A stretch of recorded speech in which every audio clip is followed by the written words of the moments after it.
always closely contested, but never more so than in 1980 at the Lake Placid Olympics, when the great snowman of Finland, Juha MIETO, was involved in an historic and dramatic race.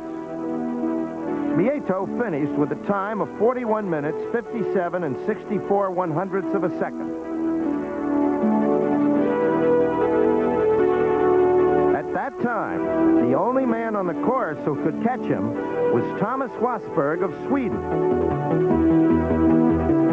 And Thomas this day was anything but a phlegmatic Swede. Told by his coaches what he had to do, Wasberg skied the race of his life. MIETO waited on the sideline, and Wasberg came home 1/100th of a second ahead of MIETO. Over 9 miles, that almost defies measurement. After that race, the rules were changed. Now they time cross-country races only to the 10th of a second. Legend has it that Wasberg and MIETO cut their medals in two and exchanged the halves. It isn't true, but it could be. 15-kilometer race is the most popular distance in cross-country skiing, and we have the largest field to date in these Winter Olympic Games. The strength once again will come from the Soviet Union, led by Nikolay ZIMIATOV. But don't forget the young Swedish lad, Gunde SWAN. And the Americans, who have been disappointed with their performance so far, should fare better today than they did Friday in the 30-kilometer race, because the weather conditions are quite different. The sun is out, and it is 12 degrees Fahrenheit. And now here is my colleague, Jack Turner. This is the team area for all the races at Velikopolye. I'm standing in front of the U.S. ski team headquarters, and it's kind of like a little command post. For hours, there have been coaches out on the course, testing wax, seeing the condition of the track, and they're radioing back to the coaches who are here and letting them know just what kind of conditions they can expect. The competitors will come into this area, do a little last-minute final preparation of the skis, and then they'll head out to the start for today's 15-kilometer cross-country race. This was the starting gate, and in it, Harri KIRVESNIEMI of Finland, one of the favorites, and he heads a very strong Finnish contingent, and rooters, you can hear them in the background.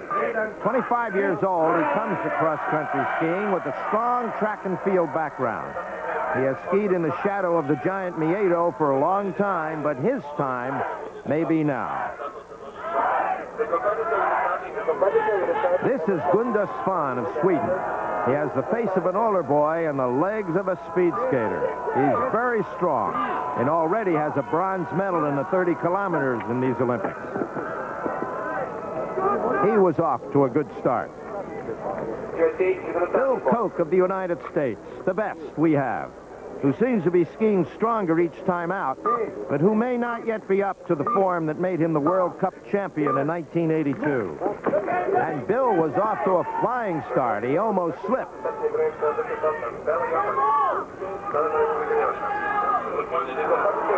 This is Juha MIETO of Finland.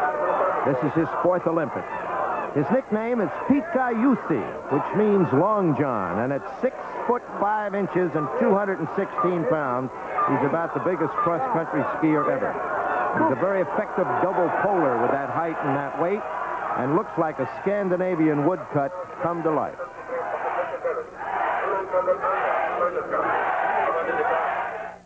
This morning at the closely contested 15-kilometer cross-country race, Harri KIRVESNIEMI of Finland was going to be a hard man to catch. The young Finn was streaking and setting the early pace. A bronze medal winner on the relay team in 1980, he was out for his own medal. So was his countryman, number 63, Aki KARVONEN, who has passed the Soviet racer, Zavialov.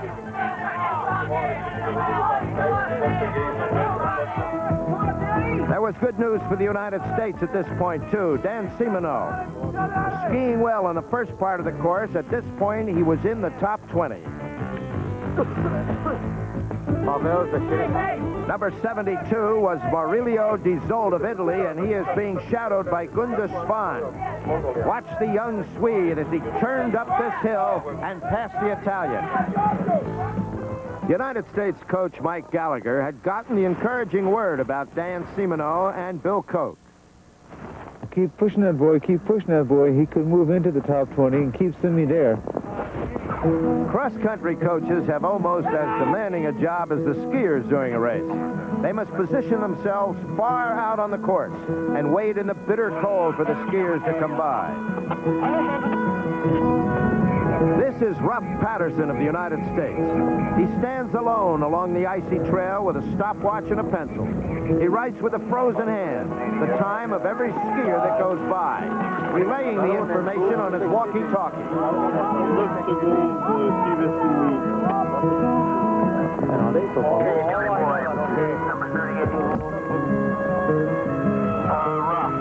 Come to me again. I have gotten very little information.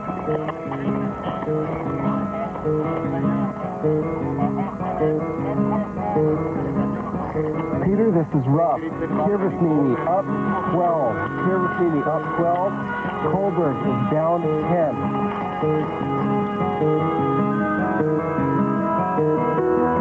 His big moment arrives when one of his skiers comes by. Then Ruff gives him information and a pep talk. Okay, thank you, Peter. I got that. All right, Koki, all right. Come on, Koki. Come on, Koki. Come on, Koki. You got 10 seconds down to Gunde. 5 seconds down to KIRVESNIEMI. Right here with 3 guys. Let's go, Koki, you're going. Come on, Koki. Let's go. That is what a cross-country coach does. And if his team does well, he does well. And those long minutes in the numbing cold are forgotten.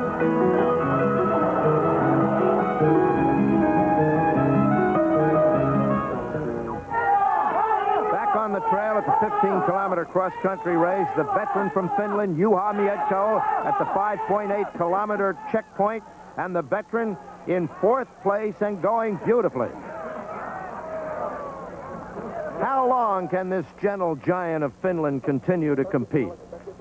Well, he's 34 years old now, but that's a mere infant when one has met Jackrabbit Johansson. Far away from Sarajevo, far from the crowds and the glamour and the cheers and the banners, smoke rises from a little cottage buried in the Canadian snow. Inside, an old man stokes his fire and speaks of simple pleasures. He is Jackrabbit Johansson, a man who started skiing long before anyone but he can remember. For today's athletes, skiing is a way of life. For Jackrabbit, skiing is life itself. I'm happy when I can put on my skis. Today, I have to be satisfied going on a level. 100 years ago, I was a good skier. Today, I'm no good except on the level. But my spirit is still there. I like to feel that I have a pair of skis on my feet. Jackrabbit Johansson is 108 years old. Ulysses S. Grant was president when he was born. That makes him older than the telephone or the radio. Older than just about everything we take for granted. Born Herman Smith Johansson in Norway in 1875, he put on his first pair of skis at the age of 2. He came to North America as a young man and got a job selling machinery across the continent. Around 1900, he taught the Cree Indians of northern Canada how to ski.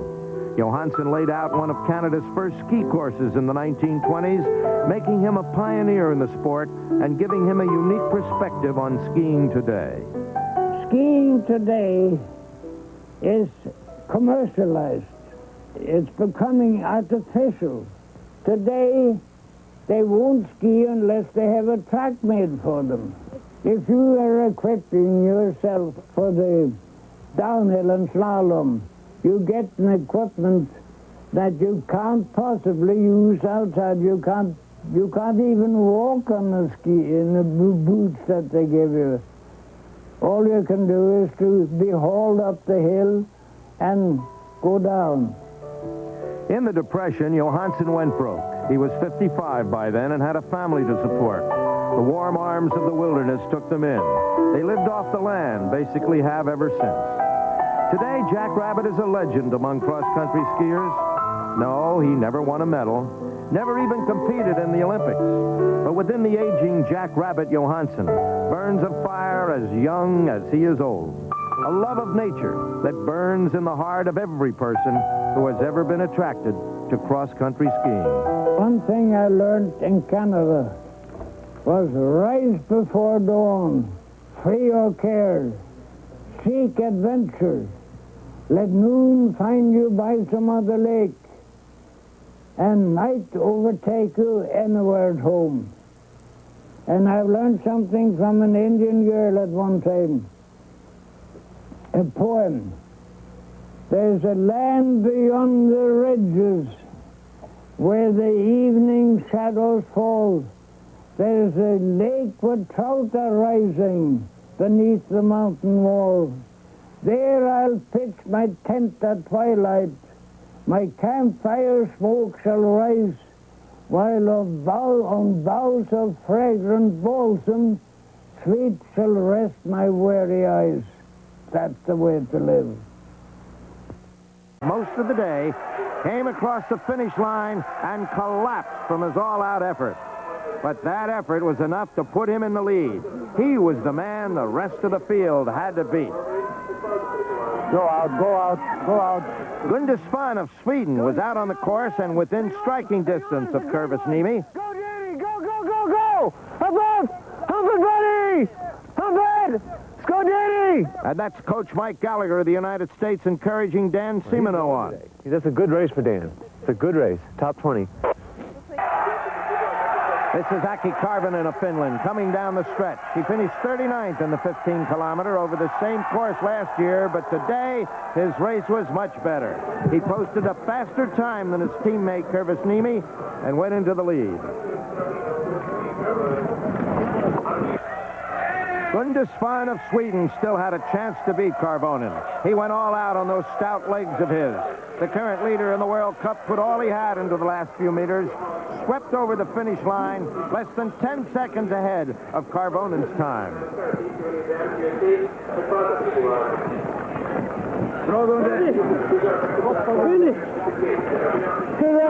He was congratulated by America's Dan Simino, our top finisher. But the Swede was very wary about declaring a victory.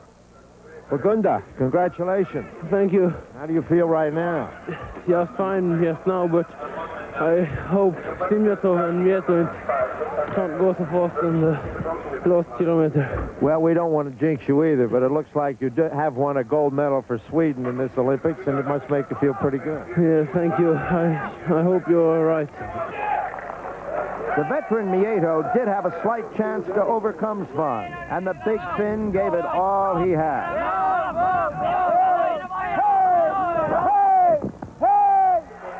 Cheered on by the Finns, MIETO settled for 4th place, a remarkable feat for one of his age. The Soviet racer ZIMIATOV was not a factor either, and Gunde SWAN of Sweden won the gold medal in the 15-kilometer cross-country race.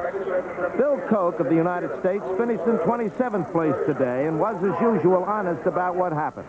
How was it today? Well, I guess I'm really not in top form right now. I guess today kind of told that story, but at the same time, I know I really put my best effort into it, and that's about all a guy could do, and I'm happy enough for that. You're not disappointed?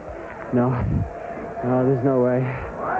Norwegian star Uwe Only, bronze medalist in this event at Lake Placid, was disqualified in today's race. Uwe is lifting his right ski out of the track and pushing off on the inside edge. It's called skating and is forbidden in the final 200 meters of any race. It's ironic that Uwe Only would be the first man to be disqualified by the skating rule in Olympic competition. When the rule was implemented at the close of last season, the Norwegians were the strongest proponents in favor of it. The essence of the cross-country skiers' world is not at the finish line, hemmed in by photographers, amid the din of cheering spectators, flashing scoreboards, and gaily colored flags snapping in the breeze. No, the essence of his world is out on the course, on the trails that swing across the rolling countryside, uphill and down, through dark green forests and wide white meadows, by clear cold streams, places where nature spends her holidays. It's usually a whirl where the only sounds are those of the racing skis hissing along the snow. But today, that silence was punctuated often by the tremendous exertion of these skiers going all out for 15 kilometers. The rasp of the harsh breathing, the very anguish on their faces becoming silent screams that filled the air. And the voices of the coaches yelling encouragement exploded into the stillness. And then it was into the finish line in the big wide meadow, with the flags flapping, the scoreboard flashing, and the cheering crowds roaring their favorites on. All the excitement of an Olympic race, loud and boisterous.